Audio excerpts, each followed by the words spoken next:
أعوذ بالله من الشيطان الرجيم بسم الله الرحمن الرحيم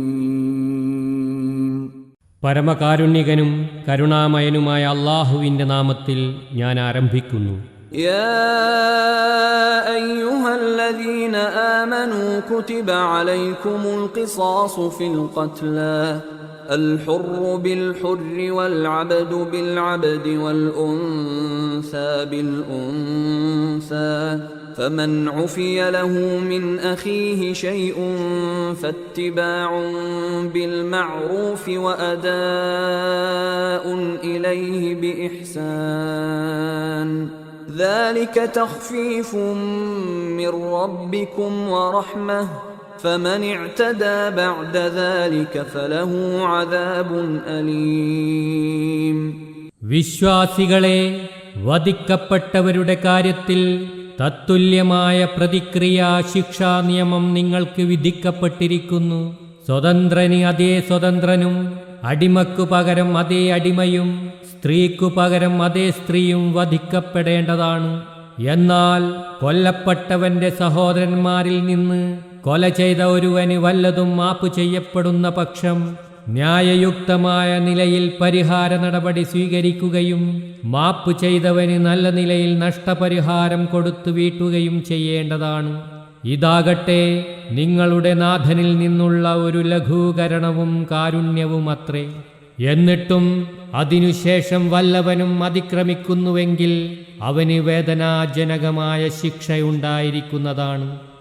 ولكم في القصاص حياة يا أولي الألباب لعلكم تتقون. ബുദ്ധിമാന്മാരെ, പ്രതിക്രിയാ നിയമത്തിൽ നിങ്ങൾക്ക് ജീവിതമുണ്ട്. ഇതാകട്ടെ നിങ്ങൾ രക്ഷപ്പെടുന്നതിനു വേണ്ടിയാകുന്നു.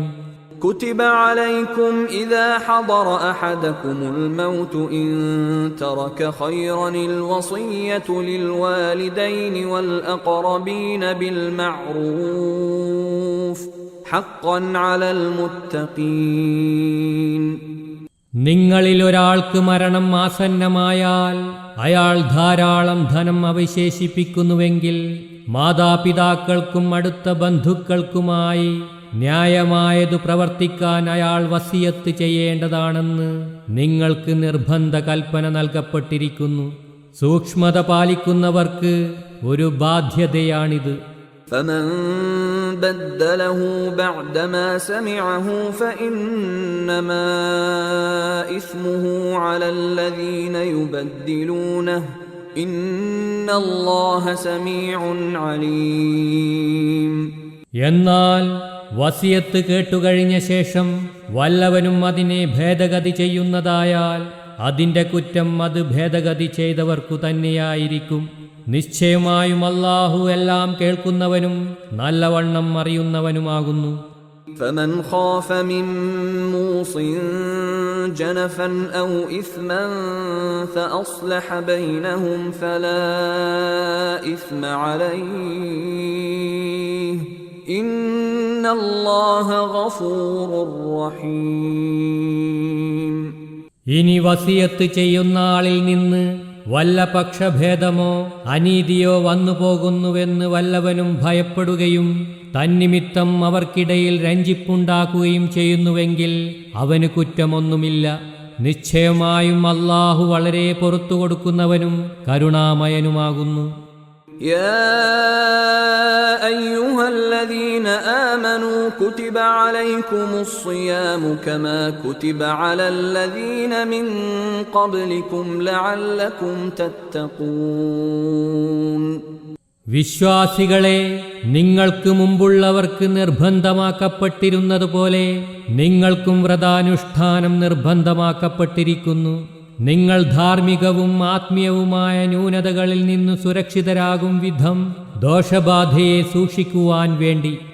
أياما معدودات فمن كان منكم مريضا أو على سفر فعدة من أيام أخر وعلى الذين يطيقونه فدية طعام مسكين فمن تطوع خيرا فهو خير له وأن تصوموا خير لكم إن كنتم تعلمون. ഈ വ്രതാനുഷ്ഠാനം ചില നിശ്ചിത ദിവസങ്ങളിലാണ്. എന്നാൽ നിങ്ങളിൽ ആരെങ്കിലും താൽക്കാലികമായി രോഗിയോ യാത്രയിലോ ആയാൽ മറ്റു ദിവസങ്ങളിൽ അവർ എണ്ണം പൂർത്തീകരിച്ചു കൊള്ളട്ടെ. പ്രായച്ചിത്തം നൽകുന്നതിന് കഴിവുള്ളവർ ഒരഗതിയുടെ ആഹാരം പ്രായച്ചിത്തമായി നൽകേണ്ടതാണ്. ഇനി ആരെങ്കിലും പൂർണ്ണാനുസരണം പുലർത്തിക്കൊണ്ട് വല്ല നന്മയും ചെയ്യുന്നുവെങ്കിൽ അതയാൾക്ക് ഗുണകരമായിരിക്കും. നിങ്ങൾ കാര്യം ഗ്രഹിക്കുന്നവരാണെങ്കിൽ നോമ്പനുഷ്ഠിക്കുന്നത് നിങ്ങൾക്ക് ഗുണകരമത്രേ.